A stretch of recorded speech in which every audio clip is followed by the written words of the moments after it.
हरे कृष्णा, आप सभी का अट्रैक्टिव वीडियो ब्लॉग में बहुत बहुत स्वागत है। आज हम जा रहे हैं भगवान जगन्नाथ की रथ यात्रा के दर्शन करने के लिए। भगवान जगन्नाथ की रथ यात्रा में भगवान जगन्नाथ के साथ भगवान बलभद्र और माता सुभद्रा भी रथ पर विराजमान होंगे। आज वो रथ में घूमकर नगर भ्रमण करेंगे, जिनके दर्शन हम करेंगे। उनकी कहानी भी हम आपको बता देते हैं। देखिए कितने सुंदर स्वरूप में भगवान जगन्नाथ की यात्रा निकल रही है और कितने मनोरथ दृश्य के हमें दर्शन हो रहे हैं। आपको बता दें, ये हमारे इंदौर में निकल रही है विद्याधाम मंदिर से, तो हम वहीं पर गए हैं। भगवान जगन्नाथ बहन सुभद्रा और दाऊ बलभद्र के साथ बहुत ही सुंदर स्वरूप में दर्शन दे रहे थे। हर जगह हरे राम हरे कृष्णा का महामंत्र चल रहा था। सभी लोग इतने अच्छे से दर्शन कर रहे थे, लेकिन इतनी भीड़ होने के बावजूद भी बहुत ही अच्छे से दर्शन हो रहे थे। यहाँ पर हमें रथ की रस्सी खींचने का भी आनंद प्राप्त हुआ। यहाँ पर उनकी आरती हो रही थी, तो हम इंतज़ार कर रहे थे उन रथ को मंदिर से बाहर आने का। और यहाँ पे बहुत ही सुंदर स्वरूप में सभी अपने अपने तरीके से उनकी भक्ति कर रहे थे, महामंत्र का जाप कर रहे थे। साथ ही एक चीज़ बहुत अच्छी लगी यहाँ पर, क्योंकि सब एक दूसरे को बहुत ही अच्छे तरीके से संबोधित माता जी और प्रभु जी बोलकर संबोधित करते हैं और किसी भी तरह की गलत तरीके से हरकत नहीं होती है।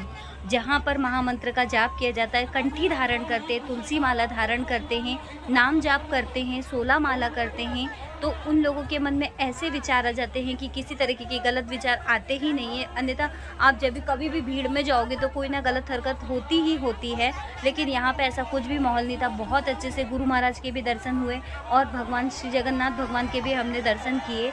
आपको आज हम बताते हैं श्री भगवान जगन्नाथ के बारे में कुछ जानकारी। पुराणों के अनुसार भगवान जगन्नाथ की बहन ने एक बार नगर देखने के लिए अपनी इच्छा जाहिर की, जिसके बाद श्री भगवान जगन्नाथ जी और बलभद्र भाई अपनी बहन सुभद्रा के रथ पर बैठकर नगर घूमने के लिए गए। जिसके बाद से वो मौसी के घर गुंडीचा भी गए और 7 दिन तक यहाँ रुके। तभी से यह यात्रा निकलने की परंपरा चली आ रही है। श्री जगन्नाथपुरी में जो बहुत ही पवित्र धाम है, 4 धाम में से एक माने जाते हैं, वहाँ पर रथ यात्रा निकल रही थी। फिर धीरे धीरे सभी क्षेत्रों में, सभी राज्यों में धीरे धीरे इनकी रथ यात्रा निकलने लगी है। अलग अलग राज्यों में, अलग अलग शहरों में श्री भगवान जगन्नाथ के मंदिर बने हुए हैं। इस्कॉन मंदिर में रथ यात्रा क्यों मनाई जाती है, वो भी आज हम आपको बताएंगे। हर साल रथ यात्रा होती है और लाखों लोग इस रथ यात्रा में भाग लेने के लिए वहां जाते हैं। यह भगवान कृष्ण के अपने बड़े भाई बलराम और छोटी बहन सुभद्रा के साथ सूर्य ग्रहण के अवसर पर कुरुक्षेत्र आने की याद में मनाया जाता है। रथ यात्रा से संबंधित स्थानीय कुछ कहानियाँ भी हैं, तो वह हम बताते हैं। भगवान कृष्ण और बलराम को मारने के लिए उनके मामा कंस ने उन्हें मथुरा आने को कहा था। उन्होंने अक्रूर को रथ के साथ गोकुल भेजा, जहां कहा गया कि भगवान कृष्ण बलराम के साथ रथ पर बैठकर मथुरा के लिए निकल पड़ेंगे। उसी दिन से भक्त अपने भगवान के लिए रथ यात्रा के रूप में बनाते हैं उस दिन को। भगवान जगन्नाथ यात्रा इसलिए निकाली जाती है, इस दिन रथ यात्रा का उद्देश्य यही रहता है कि वे लोग जो समूचे पूरे वर्ष भर में भगवान के मंदिर में प्रवेश नहीं पा सकते हैं, उन्हें भगवान के दर्शन का सौभाग्य नहीं मिलता है, तो भगवान स्वयं उनको दर्शन देने के लिए भगवान की रथ यात्रा, जैसे कि मैंने आपको बताया कि श्री विद्याधाम मंदिर से निकली थी, पूरे लाभ श्रृंगार से सजी हुई थी, फूलों से सजी हुई थी। यात्रा के लिए 51 फीट ऊंचे हाइड्रोलिक रथ की साज सज्जा का काम किया गया है। वृंदावन से आए हुए विभिन्न किस्म के फूल भगवान के परिधानों एवं रथ का यात्रा मार्ग साफ करने के लिए स्वर्ण झाड़ू का उपयोग किया गया है, जो कि आप आगे देख सकते हैं। रथ यात्रा को दर्शन करने के लिए देश विदेश और श्रद्धालु भी हरे रामा हरे कृष्णा और भगवान जगन्नाथ के जय घोष के बीच में रथ यात्रा में शामिल नजर आ रहे हैं। और आपको बता दें कि जो भगवान जगन्नाथ, भगवान बलभद्र और माता सुभद्रा के विग्रह हैं, वो इस्कॉन मंदिर से लाए गए हैं। निपानिया, इंदौर के ही निपानिया में इस्कॉन मंदिर है, वहाँ से इनके विग्रह को विद्याधाम मंदिर रथ में विराजित किए गए हैं। यह पहला अवसर है कि जब रथ यात्रा विद्याधाम मंदिर से निकाली जा रही है। इसका उद्देश्य यही है कि इस क्षेत्र के लोग भी भगवान जगन्नाथ और अन्य देवताओं के दर्शन का पुण्य लाभ उठा सकें। तो चलिए रथ यात्रा में हम शामिल होते हैं और भगवान श्री जगन्नाथ और हरे कृष्णा महामंत्र का जाप करते हुए आगे बढ़ते हैं।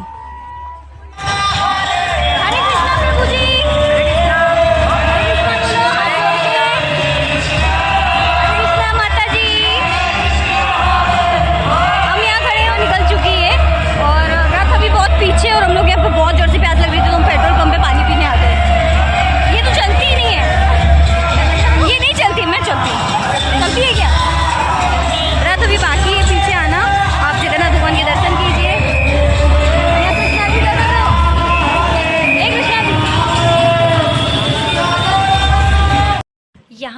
बहुत ही सुंदर तरीके से भव्य जगन्नाथ भगवान की रथ यात्रा निकल रही है। सभी लोग हरे कृष्णा महामंत्र में झूमते हुए नाचते हुए आगे बढ़ रहे हैं।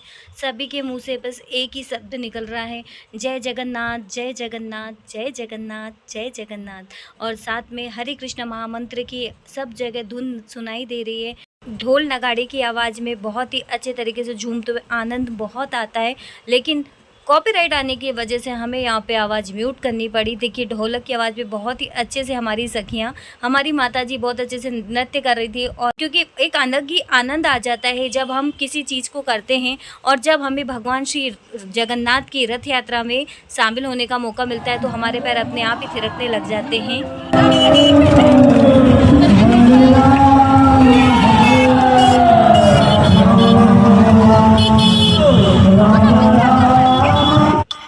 जब हम हरे कृष्णा महामंत्र पर इस तरीके से नृत्य करते हैं तो फिर हमारे भारतीय संस्कृति की जो गरबा है क्यों ना हम उस पर भी करें। तो देखिए भजन पे भी बहुत अच्छे से गरबा हो सकता है। ऐसा नहीं कि कोई ऐसे फिल्मी गाने या बॉलीवुड गाने ही होने चाहिए तभी हम उस पर नृत्य कर सकते हैं। भजनों पर भी एक थिरकने की कला होती है। अच्छा, ये कहा जाता है कि अरे ये लोग कहाँ नाच रहे हैं, इनको शर्म नहीं आती, लेकिन ऐसा नहीं है। जब भगवान के भजन बजते हैं और उसमें लीन होकर यदि आप नृत्य कर लेते हो, क्योंकि बहुत से लोग ऐसे खड़े रहते हैं जो इन भजनों पे नाच भी नहीं पाते, उनको शर्म आती है कि हम क्यों नाचें। लेकिन यदि आप भगवान के सामने ही नहीं नाच पा रहे हो, भगवान की रथ यात्रा में ही नहीं नाच पा रहे हो, उसी में प्रसन्न नहीं हो पा रहे हो, तो आपका जीवन व्यर्थ है। तो दिल खोलकर अपने भगवान के लिए, अपने प्रभु के प्रति लीन होकर आपको उनके प्रति उनकी गोपियाँ बनकर नृत्य करना चाहिए और भगवान के रस का पान करना चाहिए। तो ये क्या अलग ही अनुभव होता है, जो खुशी हमारे साथ होती है। देखिए यहाँ पे कोई किसी को अधिकतर जानते नहीं है, लेकिन सब मिलकर नृत्य कर रहे हैं, हरे कृष्णा महामंत्र पे झूम रहे हैं, गरबे का आनंद ले रहे हैं। तो बहुत अच्छा नज़ारा लग रहा है, क्योंकि सभी सभ्यता और संस्कृति का पालन करते हुए यहाँ पर हैं। आप देख रहे होंगे किसी ने भी ऐसे वस्त्र धारण नहीं किए जो कि किसी गलत तरीके से आपको दर्शाएं। तो यहाँ पे बहुत ही अच्छे से महामंत्र के साथ जो प्रभु जी हैं उन्होंने धोती कुर्ता धारण किया है और माता जी लोगों ने साड़ी लहंगा सूट धारण किया है। चारों तरफ बहुत ही सुंदर नज़ारा लग रहा है। आज मौसम भी बहुत ही प्यारा हो रहा था। पहले हल्की हल्की बारिश हुई थी, बाद में मौसम खुल चुका था। तो बहुत ही आनंद के साथ आगे बढ़ते जा रहे हैं। भगवान जगन्नाथ की यात्रा विद्याधाम मंदिर से राजबाड़ा गोपाल मंदिर तक समाप्ति होगी, लेकिन इसी बीच में आपको बता दें, क्योंकि जो 2-3 ब्लॉक पहले हमारे आए हैं जो कि वेंकटेश भगवान मंदिर के हैं, जहां पर भी भगवान जगन्नाथ की यात्रा निकाली जा रही है। तो शाम के समय, मतलब अभी दोपहर के समय यहाँ से रथ यात्रा निकल रही है, लेकिन शाम के समय वेंकटेश मंदिर से भी रथ यात्रा निकलेगी, जिसके दर्शन भी हम आपको इसी वीडियो में आगे दिखाएंगे। कल तक हमने फूल बंगले के दर्शन आपको करवाए थे और बाकी उनके दर्शन करवाए थे। मंदिर में रोजाना जो ब्रह्म उत्सव चल रहा था उसके हमने आपको दर्शन करवाए थे। तो आगे हम आपको वहाँ के भी भगवान के दर्शन करवाएंगे। वहाँ की रथ यात्रा शाम के समय वेंकटेश भगवान के मंदिर की रथ यात्रा के भी हम आपको दर्शन करवाएंगे। तो चलिए अब चलते हैं हम भगवान वेंकटेश मंदिर के रथ यात्रा के दर्शन आपको करवाने के लिए। तो देखिए यहाँ से हम आ गए हैं श्री लक्ष्मी वेंकटेश मंदिर भगवान के मंदिर से जो जगन्नाथ भगवान का रथ यात्रा निकली है उसके दर्शन करवाने के लिए। तो यहाँ पर भी बहुत ही सुंदर तरीके से, भव्य तरीके से भगवान जगन्नाथ भगवान की रथ यात्रा निकली थी। तो यहाँ पर हमने देखा, यहाँ पर सबसे पहले राजकमल बैंड है, जो कि इंदौर का फेमस बैंड है, वो आगे थे। उसके बाद श्री अहिल्या उत्सव समिति के द्वारा माता अहिल्या और भगवान शिव के दर्शन हमें कराए गए। कहा जाए कि इंदौर है तो इंदौर में माता अहिल्या के दर्शन किए बिना कोई भी काम नहीं होता। माता अहिल्या ने ही इतनी सुंदर नगरी को बचाया, इतनी सुंदर नगरी में उनका स्थान है। जब हम आगे बढ़ते हैं तो और भी सुंदर सुंदर माता के स्वरूप आपको देखने को मिलेंगे। यहाँ पे साथ में यहाँ पे सदगुरु के दर्शन करने को भी मिलते हैं। यहाँ पर अलग अलग मंदिरों की संतों के दर्शन भी आपको करने को मिलते हैं। और जैसा कि आपको सामने दिख रहा है कि सामने है ढोल ताशे का ग्रुप, और ये है इंदौर के सबसे फेमस ढोल ताशे का ग्रुप जिसका नाम है श्री हनुमत ध्वज। तो ये है हमारी हिंदू संस्कृति का ढोल। और आप पीछे जैसे देख पा रहे हैं कि पीछे गुरुवर चल रहे हैं और गुरु जी के पीछे बहुत सारी झांकियाँ और भजनों की गाड़ी, और उसके पीछे है हमारे भगवान श्री वेंकटेश भगवान की सवारी। अच्छा, तो कृष्णा आपने अभी थोड़ी देर पहले इस्कॉन मंदिर का बताया था, अब यहाँ पे वेंकटेश भगवान मंदिर, तो मतलब सुबह वहाँ क्या निकली थी, अब शाम को यहाँ का निकल रहा है? हाँ, क्योंकि दोनों जो जगन्नाथपुरी के भगवान हैं जगन्नाथ जी, उनकी यात्रा की तारीख के साथ साथ चलते हैं। तो ये बैंड कहाँ का है, मतलब कहाँ से आया था ये बैंड? ये वैसे तो इंदौर का ही है, बस ये जो ढोल है ये नासिक के हैं। नासिक के प्रसिद्ध बैंड है और यहाँ पे बहुत ही सुंदर तरीके से झांकी में आ रहे हैं भगवान वेंकटेश भगवान का। जैसे जगन्नाथपुरी में भगवान जगन्नाथ की रथ यात्रा निकलती है, ठीक वैसे ही यहाँ पर भी जगन्नाथ भगवान की रथ यात्रा में सभी लोग हर्ष उल्लास से, और इतनी भारी मात्रा में भीड़ थी, एकदम से पानी का एकदम बहुत बड़ा सैलाब उठा था लेकिन वो बंद हो गया। तो कृष्णा, और जो इसमें भजन गाने वाले हैं वो तो चाहते हैं कि पानी आ जाए, क्योंकि आप जब भी देखोगे ना तो वो एक ही भजन गाएंगे ज़्यादा से ज़्यादा, रिमझिम बरसे पानी, रिमझिम बरसे पानी, ऐसा भजन गाते हैं, क्योंकि वो चाहते हैं कि भगवान की भक्ति भी होए, भगवान के भजन पे डांस भी होए, और साथ में इंद्र देवता अपनी वर्षा भी करे। और जैसे कि आपको दिख रहा है कि पीछे गुरु जी आ रहे हैं, तो चलो चलते हैं गुरु जी के पास। तो गुरु जी के दर्शन भी बहुत अच्छे से हो रहे हैं, क्योंकि जब तक गुरु का आशीर्वाद ना मिले तब तक कोई भी काम पूरा नहीं होता है। तो यह बहुत ही सुंदर तरीके से गुरु जी के हमने दर्शन किए। साथ ही एक चीज़ और है कि हम जब इस्कॉन मंदिर से जब जगन्नाथ भगवान की यात्रा निकली थी तो वहाँ पर सब हरे कृष्ण महामंत्र का जाप कर रहे थे कि हरे कृष्ण कृष्ण कृष्ण हरे हरे, हरे राम राम राम हरे हरे। तो यहाँ से जब वेंकटेश भगवान के जब रथ निकला तो इसमें क्या बोल रहे हैं बताओगे? सब बोल रहे हैं वेंकट रमणा गोविंदा, श्रीनिवासा गोविंदा, श्री पद्मावती वेंकटेश रमणा गोविंदा, हरि बोल हरि बोल हरि बोल। अच्छा, तो 3 दिन से ब्रह्मोत्सव जो हो रहा था वो 5 दिन का ब्रह्मोत्सव था, जिसमें आप जा रहे थे, फूल बंगले के भी आपने दर्शन किए, आपने वीडियो बनाई थी तो लोगों को बहुत पसंद आई थी। तो आप जब ये जुलूस दिखा रहे हैं, मतलब पूरी रथ यात्रा दिखा रहे हैं जिसमें बहुत सुंदर सुंदर झांकियाँ बनी हैं, बहुत ही सुंदर तरीके से सब नृत्य कर रहे, तो क्या किसी को शर्म आ रही थी इसमें डांस करने में या नृत्य करने में? यहाँ पर चाहे हिंदू हो या कोई भी हो, यहाँ पर सब डांस करते हैं। अच्छा, आप कहना चाह रहे कि यहाँ पे बहुत ही पवित्र माहौल है, बहुत अच्छा लग रहा था, किसी प्रकार की कोई गलत हरकत तो नहीं हो रही थी यात्रा में?